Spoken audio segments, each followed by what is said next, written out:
अब यहाँ ये क्यों हो रहा है, क्या हो रहा है, आपको सब पता है। पहले तो नहीं था, पर अब पता लग गया आपको, बिल्कुल सही पता लग गया। माता पिता के सामने बच्चे एक या दो तुरंत मर जाते हैं, टक्कर मारते रह जाते हैं, हाथ कुछ नहीं आना, और कई महीने वर्षों तक उसकी याद सताती रहती। हम इतने विवश हैं, हम इतने बंद में हैं, हम कुछ नहीं कर सकते, लाचार है।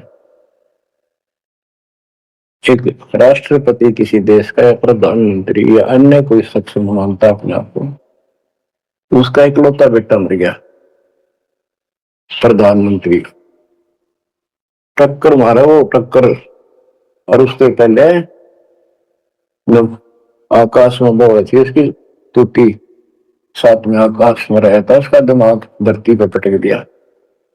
एक बताते हैं, महाभारत में प्रकरण आता है, द्रोणाचार्य ये गुरु था कौरव पांडवों का, और शिक्षा दिया करता, मोह मत करो, मोह सबसे बड़ा खतरनाक है। द्रोणाचार्य का जब लड़का अश्वत्थामा मरा, मरा नहीं था उस समय तक, ये कह दिया गया कि अश्वत्थामा मर गया। वो झूठ बुलवाई गई थी श्री कृष्ण में प्रवेश काल द्वारा कि एक अश्वत्थामा नाम का हाथी था, उसको मार दिया गया। और युधिष्ठिर का बहुत विश्वास करते थे सब कि ये सत्यवादी है, कभी झूठ नहीं बोलता। तो काल ने यह चाल चाली कि द्रोणाचार्य पांडवों की सेना को मार डालेगा, बहुत जबरदस्त तीरंदाज है, बहुत गजब का सूरवीर निशानेबाज है, इसको कंडम किया जाए। तो उसको कंडम करने का तरीका अपना कि इसको यह झूठी खबर फैलाई जाए कि इसको थॉमस का बेटा मर गया युद्ध में, फिर ये पागल हो जाएगा। ऊपर तक दुनिया गीत गाती है, जब लग गए अपने जब पता लग गए तो युधिष्ठिर से झूठ बुलवा दिया कि तूने कह दे कि अश्वत्थामा पीते, अश्वत्थामा मर गया, तेरी झूठ भी ना होगी, हाथी मर गया ना, ये हो जाएगा। तो पहले तो युधिष्ठिर मानना नहीं, फिर ये कहा कि हाथी मार दिया है, तो झूठ थोड़ी है।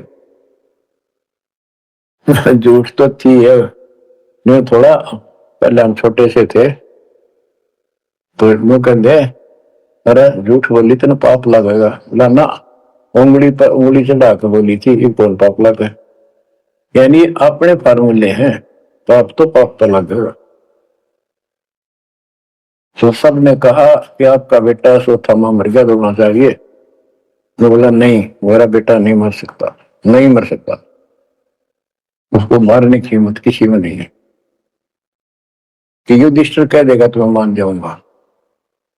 तो युधिष्ठिर ने कहा अश्वत्थामा थे नर, नर तो जोर तो बोल दिया, और आदमी या हाथी ये नहीं कह सकता, वो मन मन में बोल दिया। तो यह बात सुनकर अश्वत्थामा थे, अश्वत्थामा मारा गया।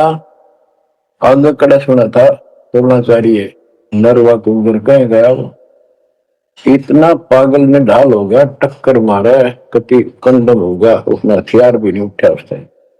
और पांडवों ने वो गढ़ जीत लिया उस साइड का जहां वो मोर्चा डटे खड़ा था।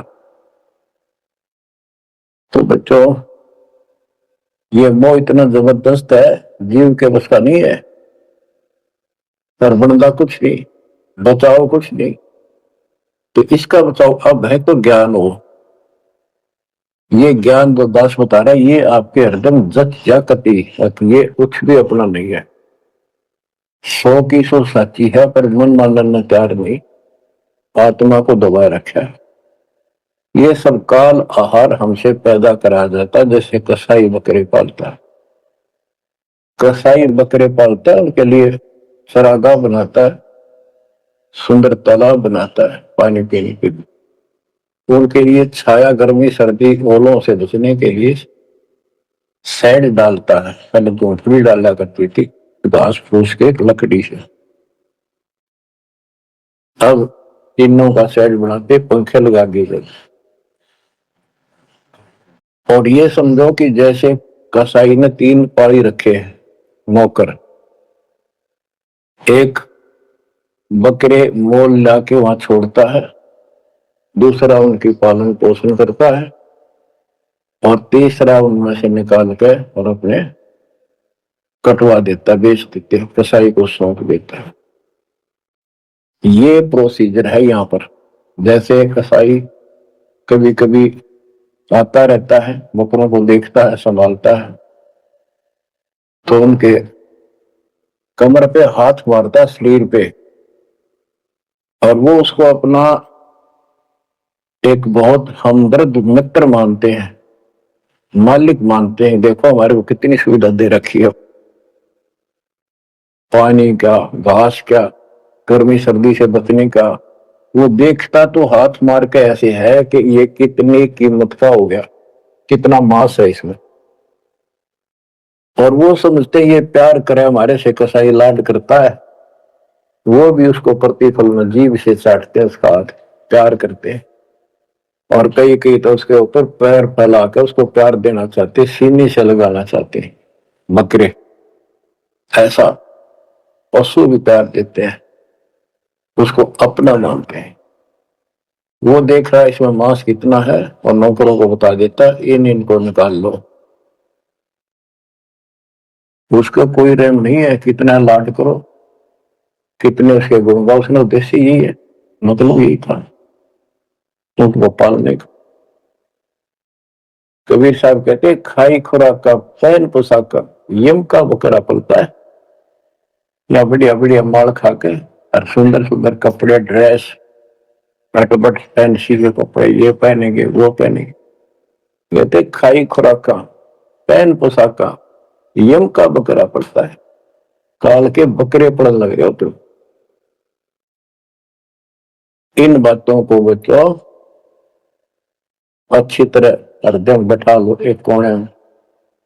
संसार में रहेंगे, रहना पड़ेगा, लेकिन परमात्मा की शरण में रहेंगे, मर्यादित रहेंगे। काल का कोई अटैक आप पर नहीं होगा, ना आपके परिवार पर होगा, ना किसी धन संपत्ति व्यवसाय पर होगा। ये सत्कर मान लेना। हम मर्यादा को हल्के में ले लेते हैं, फिर ये हमारे विनाश का कारण होता है। गलती हम करते हैं, कोई काल का ऐसा अटैक आने का समय हो गया, वो नुकसान हो गया, तो भक्ति और छोड़ देते हैं, होगा सर्वनाश। भक्ति छोड़ दी, भगवान की शरण छोड़ दी, फिर और कहाँ ठिकाना रहेगा। कटी पतंग हो गई। कटी पतंग का कोई अस्तित्व नहीं रहता, कुछ देर उड़ जरूर सकती है, अंत में पता नहीं कि करके बबूल के पेड़ में उलझ कर फड़फड़ कर काटती है। ऐसे फंसे रह जाओगे तुम इस काल के जाल में, कांटेदार झाड़ियों में, इस गंदे लोग। तो बच्चों मर्यादा को हल्के में ला लो। जैसे हमने इतने सारे नियम बना दिए, भक्ति करनी है तो इनका पालन करना पड़ेगा, नहीं तो फिर गधे बनकर कुमार के नियम में चलना पड़ेगा। एक कदम भी अपनी मर्जी से नहीं जा सकते, बैल बनकर नाथ डल जाएगी, छतर बनकर बग्गी में जोड़े जाओगे रेड़ी में, फिर चलेगी क्या आपकी मर्जी।